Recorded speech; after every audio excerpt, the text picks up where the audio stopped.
He is, of course, one of the top coaches in all of mixed martial arts, the head man at Syndicate MMA. And obviously, we talk a lot. We do a lot of interviews. And I can't say thank you enough to John Wood for doing this because I know, listen, man, this is the sport. You're not going to win everything. And I appreciate you coming back and talking to me, wins or losses.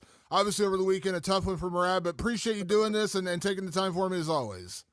Yeah, man, it's obviously a very rough, weekend, and it sucks. It's a heartbreaker, but it is like what you said. It is the sport, and you got to take the bad with the good. And I don't want to be a guy that's just riding high and mighty when we're winning, because unfortunately, the other half of that is this, is you're going to lose, and you're gonna have bad times and good times, and it's we just try to come back and get better and figure out how to mitigate and shrink the bad times, obviously.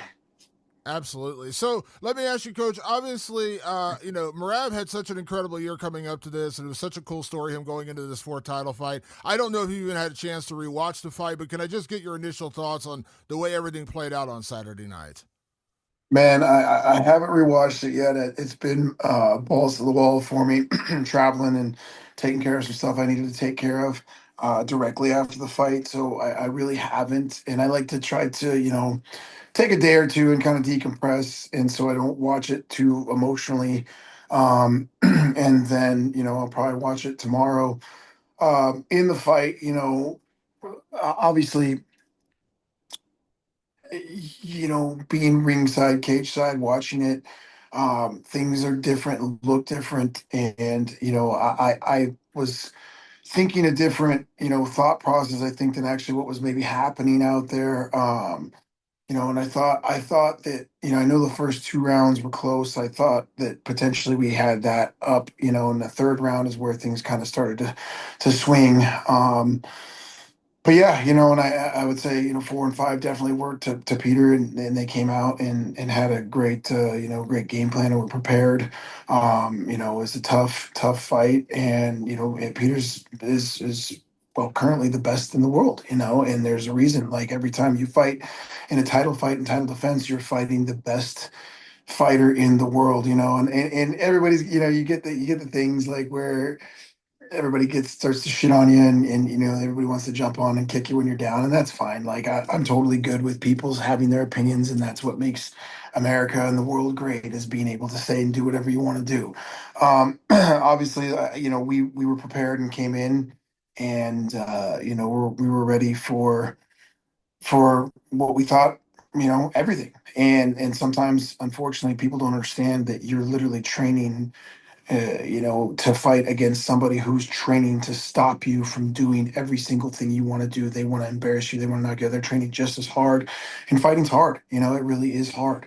And everybody goes out there. There was plenty of guys on that card that got stopped, got, maybe even arguably stopped early, dropped things, and no one prepared for that. No one thought that was coming. And that's just the way it happens sometimes. And it's a terrible, it sucks, man. It's like waking up from a nightmare. It just doesn't go away. But yeah, I thought that, like I said, we had the right things going on in this camp, and it was a quick camp, and it was a hard camp, and there's a lot of things that go on, behind the scenes. But yeah, it was Peter's night, man. Anytime somebody like Merab, who's kind of on top of the world, number one, number two, pound for pound, everyone immediately starts looking at excuses, like what went wrong. And my opinion on the fight was this: I thought Merab was winning every round until the end, and Peter had like that just perfect opportunistic moment where he got that body shot that hurt him, or he hit him with the jab to kind of wobble Yeah. him. And damage is what counts most. And when you had, and so Yep. it was like Yep. Merab's winning, and then body shot, and that just kind of Yeah. like that, did you kind of see it the same way? Like, he was winning, and then it just I, like I that one did. moment. Yeah. Peter had I thought we were winning and controlling, and I thought we were pressing and doing what we needed to do. But Peter definitely had the bigger moments, and I think that shifted. And you just don't know. There's times where you judges, they don't care. Like, you don't get that. You don't see that. But he had the bigger moments in those things, and that really did account. In the damage and the blood and all those things. Those were things that I think added up and obviously took over.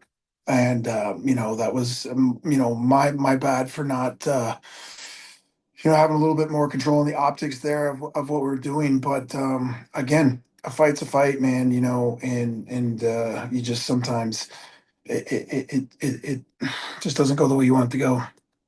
We have a tendency in this sport, instead of crediting a guy for doing a good job, trying to look what went wrong with the other guy. And like, I think Petr Yan deserves a ton of credit for making the turnaround from what happened in the first fight. I mean, he got 50-45 the first time he fought Merab. For him to come back and win is a huge accomplishment. But obviously, I'm Yeah. sure you've heard it, Coach.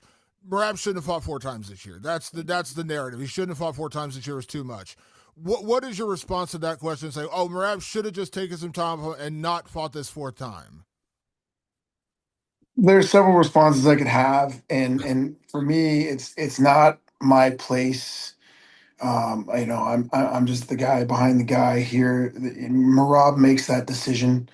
Ultimately, it's his career. He's in charge of the final decisions on those things.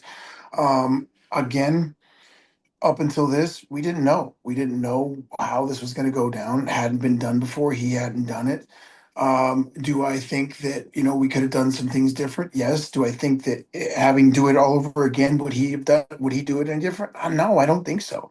The man is chasing greatness, and when you're chasing greatness, when you're chasing to be special, these are the kind of things that sometimes don't go your way. And I think it's just a little, another chapter in the story that's going to end up really good for him in the end. I don't. This isn't anything that's going to stop him or derail him from all of his goals. And I still think I know, that he's a great fighter and he's just as good, if not better, than he was, all these fights before. But I'm not going to make any big statements of we shouldn't have done that. That's up to him. We've got to sit down and talk. I have my thoughts and I have my feelings and I have, my ideas. And the only thing I will say is, yeah, it's a lot. It's a lot for anything. And what people don't realize too is being a champion and a dominant champion and a champion that's defending and working. There's so much more that comes with it. All the press, all the interviews, all the travel, it's 100 times more than than just any regular fight. And that adds up. It all adds up. It all adds up.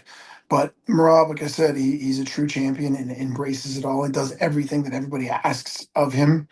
And again, I don't think he would change, chasing those achievements that he wants to chase. And who's to tell him any different? It's his life, it's his career. Like I said, he's daring to be great. And could we have done things different? Of course, everybody hindsight 2020. If he goes out there and wins that fight, oh my God, it's the most amazing thing. We're not obviously having any of these conversations, and it's he's the legend, but it didn't go that way, and sometimes that's the way it happens. So, people are going to have their opinions, and they're, like I said before, they're free to have that. They're free to form their own opinion and say what they want to say, but a lot of them aren't involved in what goes on in any kind of fight camp or anything anyways. So there's a lot more to it than just hey, we should have done this, or hey, we should have done that.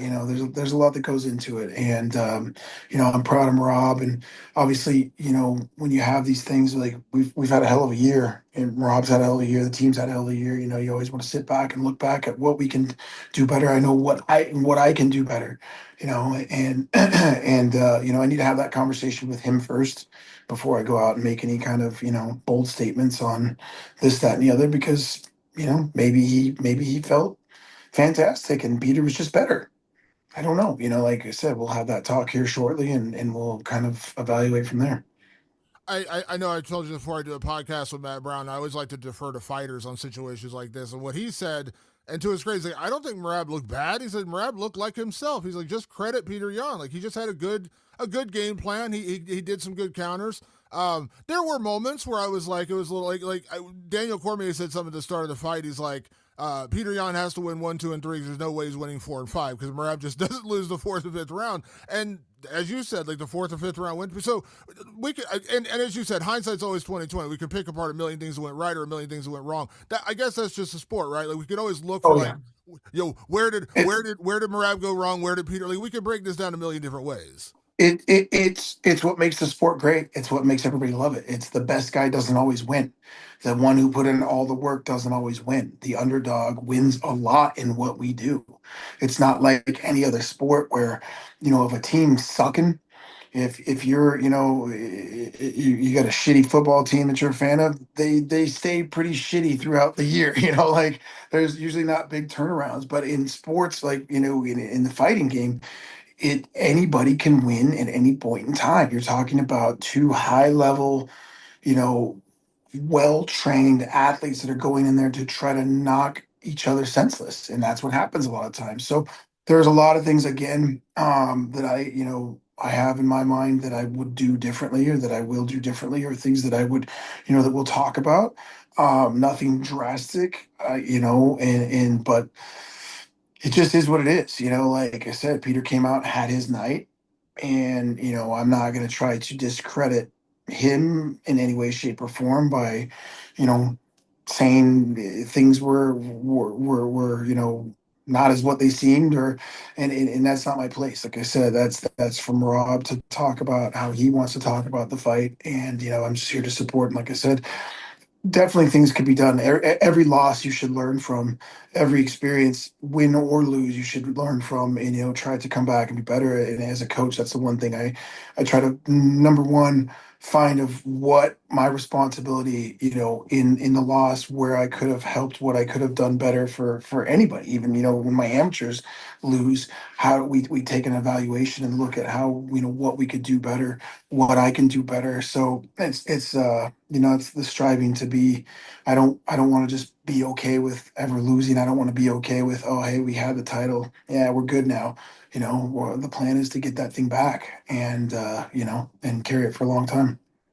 I remember talking to you back in October. You literally had the biggest wave of emotions ever, going from Khalil right into Merab's fight. And I know that was like so hard for you to wrap your heart and head around, because Khalil's been your guy forever. Obviously, tough loss. Then you go right into Merab's title fight and he wins. It's a huge mix of emotions. Can I ask for you, because this year has been such a, like, the highest of highs for Merab, but that's also the nature of this beast, the lowest of lows. So can I ask, like, what the emotionality was like in the aftermath of that fight? Because I saw, like, Merab still went to his after party. Like, it almost feels like Merab's the kind of guy, like, you can't totally bring him down. Like, he's just got such a great attitude. Yeah. Marab is a fantastic human being, and a fantastic champion, and that guy, like, he really is, like, what you see is what you get. He's not trying to pretend to be something he's not. He loves fighting, and he accepts it. Is he hurting inside? I'm sure. It'd be crazy to think he's not, but he accepts it, and he's, I guarantee you this guy is going to come back crazy strong, and better for this. And he's just a guy, like I said, he has a blessed life, and he's worked hard to get it. And and I try to kind of almost, you know, mold myself to that kind of thought process too. It hurts me. Like, I definitely, I feel for these guys. I love what we do. I love all my fighters. I love the team. I love my coaches. I love everybody that we have. It's such a great atmosphere. So it really does hurt. And I'd be lying if I said it didn't. This is one of those things where I take a few days to kind of, feel it, go through the emotions, and this one sucks. Like, we've had, honestly, it's crazy. Like, Syndicate, we've this year alone, the first 10 months of this year were unreal. Like, the pace that we were putting on with wins and stuff is insane. Even the last year rolling for that it's been a really good, like, 2 years, to the point where almost like I'm thinking, like, okay, did I kind of let off the gas, thinking that, like, oh, we're just gonna keep winning no matter what. I don't know. I have to kind of reevaluate that. But the first, like I said, 10 and a half months of this year was phenomenal. Like, you couldn't put together a better, few months, a year and a half. And then to end the year, it's the proverbial, just getting kicked in the dick when you just nothing you can do about it, or maybe there is, I don't know. But um and the losses always feel way bigger and more dramatic than the wins, of course. But it's just, like I said, you got to stay true to the fact that it is part of it. It's 50-50. Someone has to win, someone has to lose. You just want to make sure that we're always, on more of the winning part, because there are just things, like I said, that they're out of your control. The fight gods make the decision sometimes, like, hey, you know what? Yeah, we know you had the best camp of your life. We're gonna blow your shoulder out in the first minute, or hey, we're gonna knock you out. You're gonna slip, and you're gonna get touched by a weak jab and go out, and the ref's gonna stop it. These are the things that just, again, it makes our sport's so amazing, and makes the fans so amazing. Love them or hate them, or if they love you or hate you, it's we got fans, and it's just it's man, it really is. It is the roller coaster, dude, and it's good and it's not so bad. Like when you have such a great team and support staff, around you, and we have that at the gym, and I have that with my wife, JoJo, and all my coaches and everybody. We really are, a big family over there in Raleigh when this kind of shit happens. So we'll be back. We'll get it together. I'm asking you this question literally like 48 hours removed from the fight, so it may even be a little unfair to ask you this question, but I'm going to ask it anyways because Merab is on such a run and such a dominant champion. I remember talking to you after the Sean O'Malley rematch, or even before and after the Sean O'Malley rematch. You said just wait and see what he does when he has, a second time for this guy. Like when he has more time, when he goes out there, watch what he does the second time. And he went out there and dominated and submitted Sean O'Malley in the second fight. Obviously, now he spent 50 minutes in the cage with Petr Yan from the first fight and the second fight. To me, there's no question there needs to be a trilogy. I don't know if that's going to happen in March, April. I don't know the timeline. I have no idea. And I know, Petr Yan's playing the game. He's got to win fights. But I mean, come on, Merab's a three-time defending champion. He already has a win over him. Like I think so. Can I imagine, like at least somewhere in the back of your head, like we need to run this back next year. Like there needs to be a third one to kind of settle the score, whatever that is. Maybe it's April, maybe it's May. I have no idea on the timing, but like it feels like we need to see this a third time. Oh, there's no doubt you will. There's no doubt, and I'm sure that it might already be being talked about. It's one of those things. It's two great fights, and obviously, Peter coming out and performing like that against somebody that everybody thought was unstoppable at that time. It sets up a huge trilogy. That was a great fight. Like which was crazy because again, I think I was so in the moment round by round. I didn't realize that it was what people are calling it. Like the fight of the year, and great. It's just like it was a phenomenal fight. So I mean, who's not going to want to see that again? Those are two guys that leave it all out there, that are fighters. They're to do it. So there's no doubt in my mind that 2026 that you will see the trilogy for sure. You obviously mentioned you haven't rewatched the fight, and you're so in the moment when you're sitting there cage side coaching your fighter. Like I know you're watching it, but there's just so much going on right there. And thinking of it, like, as a coach, like when you process this afterwards, like, do you immediately start like analyzing what went wrong, what went right, what went wrong, what went right, or do you take time? Like right now, you haven't rewatched the fight. Like, do you wait a couple days?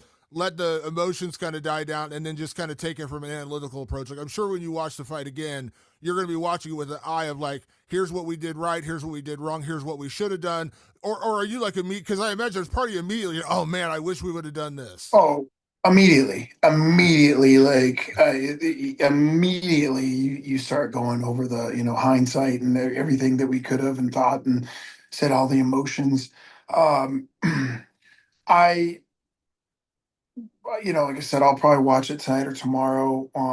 And like depending on how the situation is, sometimes, like I said, it's emotional, and I don't want to get caught back up into it. I actually really do want to watch it from just a good outside, get an outside perspective for myself.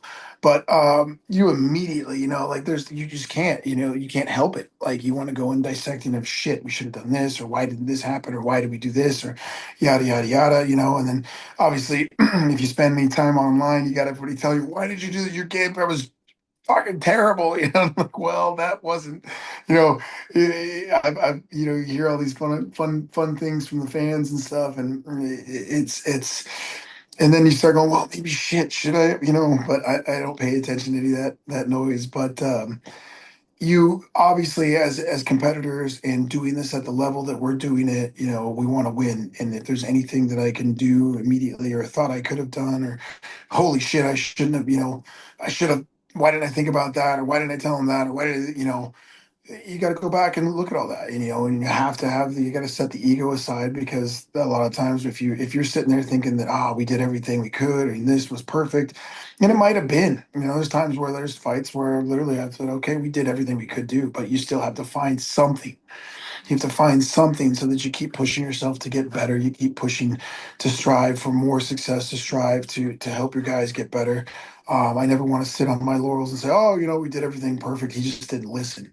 Like maybe if he wasn't listening, then I need to be able to be clearer and say better words that the fighter will understand. Whatever it is, there's always two sides to that coin. And literally after a loss, even after a win, I sit back and do the same thing. I'm just a lot happier. I'm not crying in my beer after, but after a win, I always start breaking down. Ah, man, I could have done this better. I should have done this. It's much funner to analyze on a win, but that's what we do, man. You guys sit there and critique your work and just try to get better.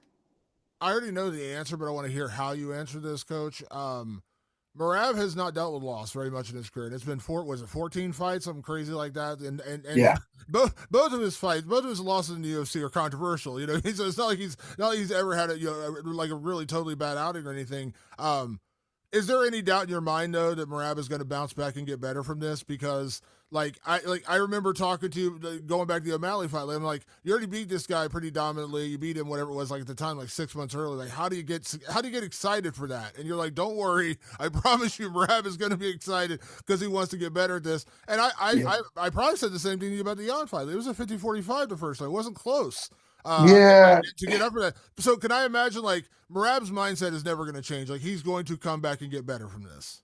No, and I will tell you this. He got better in this camp. He got better at a lot of things. He got better at a lot of things going into this camp. Technically, physically. There's things that go on behind the scenes, and there's things that obviously there's a lot to fighting that much. And um, I would be shocked, like if Marab did anything other than what Marab normally does and is going to do. Even like again, when he wins, he's like, okay, how do we get better to do the next? How do we get better to keep winning?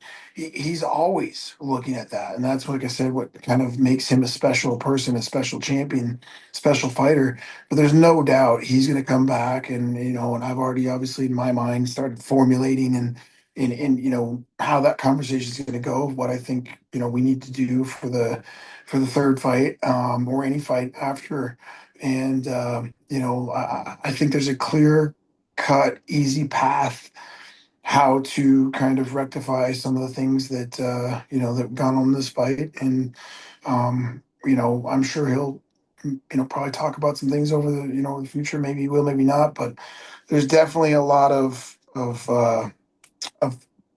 a lot of little things and a few big things that we can change, and we'll come out of this fight better. And there's no, like I said, no doubt in my mind that that man's going to come like a possessed person, ready to go. I know you said like when Merab's in the gym, he's such an animal. Like you have to basically force him out of there because he's just such an animal. Are you going to force him to take a couple of days off here, Coach? Because it feels like the guy needs to take a vacation. Like take a vacation, take a couple of weeks off. Because I feel like Yeah. knowing Merab, like he'll probably be back in the gym tonight. You're like, dude, take a day off. Yeah, no, for sure. Like that's a conversation that we need to have of like everybody needs some rest. Everybody needs, a few days off. I would personally like to see him, to take a nice vacation. Go back home, go to Georgia, enjoy life, enjoy all the fruits of your labors and doing stuff. Will he do that? I don't know. Like this guy, it's said, well, I've given him a couple days to try to kind of, to kind of just process everything, and we'll have that chat here this week. And um, knowing him, he'll want to be back in there ASAP. Like obviously, there's some damage and some superficial stuff that we need to heal up, but I can't imagine him. His life is the gym. His life is fighting. He is a fighter, and so to keep him out of there is going to be real, real hard.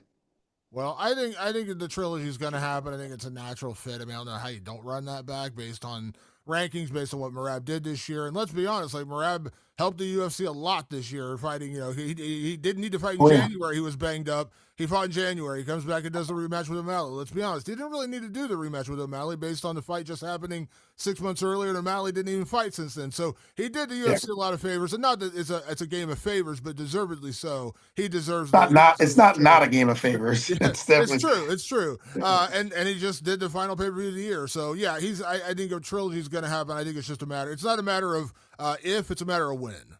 oh for sure. 100%. Like I said, there's I'm sure it's already being talked about. Before I get you out of here, Coach, I hate to ever ask like two negative questions in a row, but I guess I haven't had a chance to catch up with you since then.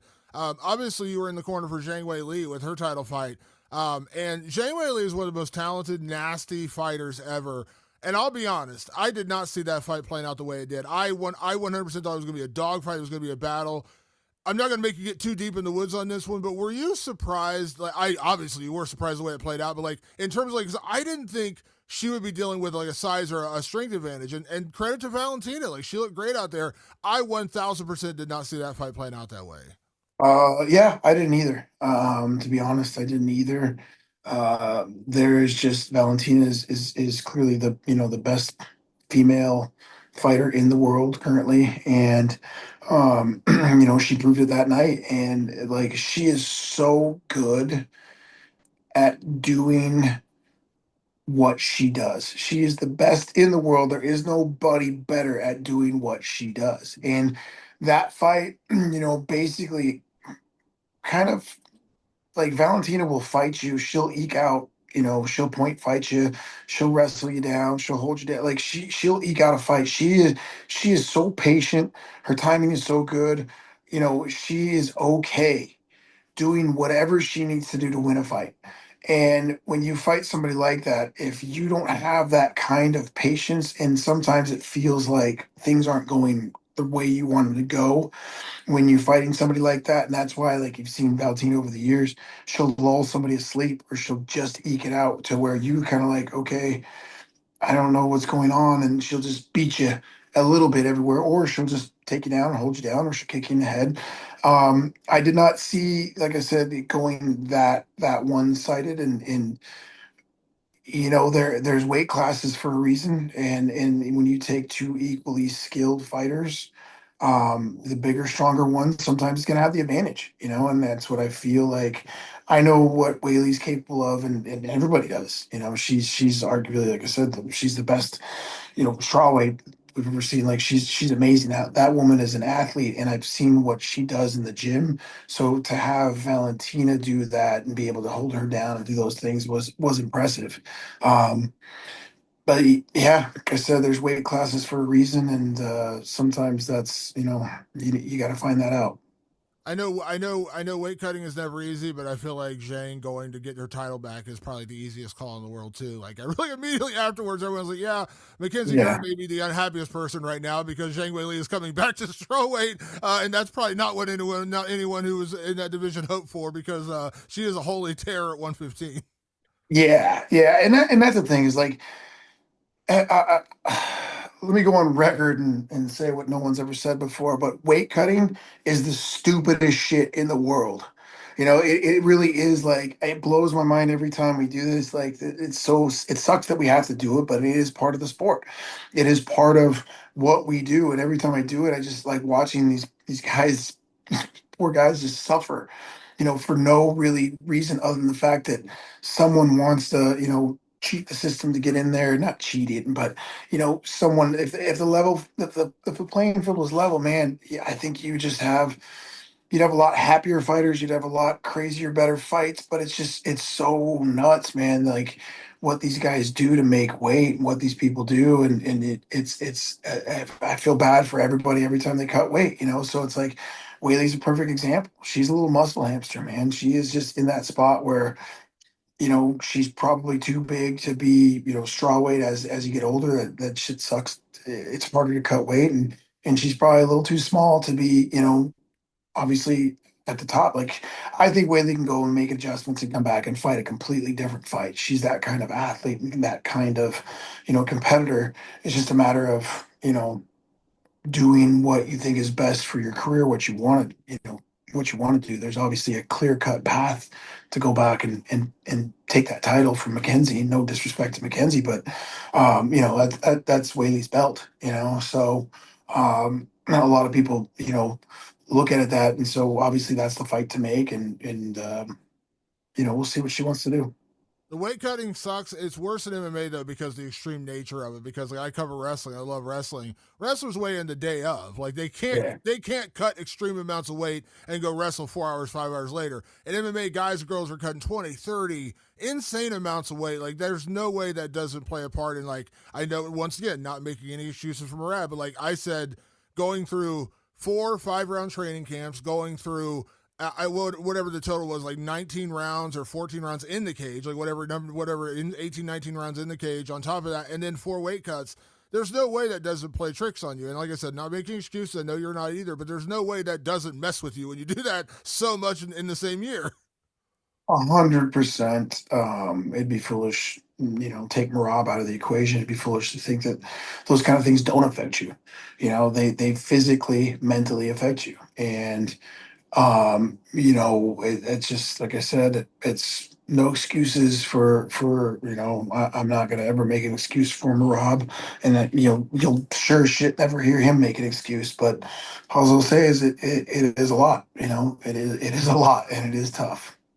Well, Coach, I appreciate you doing this. Like I said, you and Syndicate had such an incredible year. And listen, this is the sport. It's the highest of highs. It's the lowest of lows. And I can't say thank you enough for doing this because I know you don't have to. You can be like, yeah, you know what? I'm not in the mood to talk about this. We're just going to process as a team and come back better. And I totally appreciate you doing this. And obviously, listen, you had an incredible year with Syndicate. I can't wait to see what you guys do in 2026. I have zero doubt Merab's going to come back even better from this and go back out there and fight for that title again. And obviously, we always talk about Merab and Jang and Khalil, the big guys, but you have such a big team, so much success you guys have had on every level, from amateurs all the way up to the championship fight. So, congrats on a great year, Coach. Like I said, Syndicate's had Thank an you. incredible year. I did I say who was it? I just recently. Who did I just recently? Oh, yeah, Gina Carano out at Syndicate. How did that that was pretty cool to see.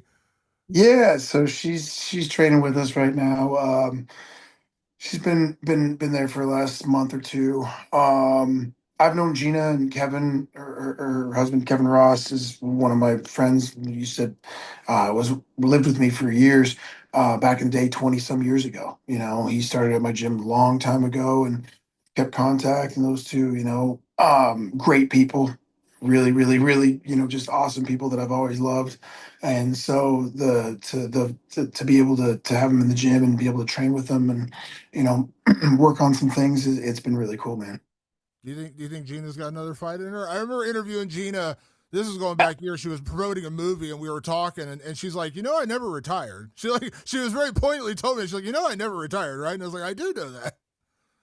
Well, um, do I think she can still fight? Absolutely. Do I think she's still got pop and can lay it on somebody? Absolutely.